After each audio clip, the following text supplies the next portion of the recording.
গণহত্যার জন্য শুধু শেখ হাসিনা নয়, দলীয়ভাবে আওয়ামী লীগেরও বিচার হওয়া উচিত বলে জানিয়েছেন বিএনপি মহাসচিব মির্জা ফখরুল ইসলাম আলমগীর। রাজধানীর ন্যাশনাল ইনস্টিটিউট অব নিউরোসায়েন্সেস ও হাসপাতালে চিকিৎসাধীন বিএনপি নেতা আব্দুল কুদ্দুসকে দেখে সাংবাদিকদের তিনি এই কথা বলেন। বিএনপি মহাসচিব বলেন, নির্বাচন আর সংস্কার কখনো সাংঘর্ষিক নয়।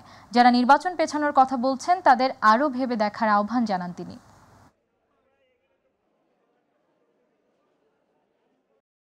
বিশেষ করে দলের প্রধান শেখ হাসিনা তিনি এককভাবে আমি মনে করি responsible for the killing of thousands of people এবং যেন টর্চার নিপীড়নের জন্য তিনি দায়ী।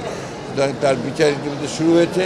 দল যদি আইনের আওতায় নিয়ে এসে দলও যদি আমরা দেখা যায় যে দলগত হিসাবে, তাহলে অবশ্যই তাদেরও বিচার হওয়া উচিত বলে আমি মনে করি। যারা মনে করেন যে নির্বাচন প্রয়োজন নেই, আমার মনে হয় তারা আবার চিন্তা করবেন।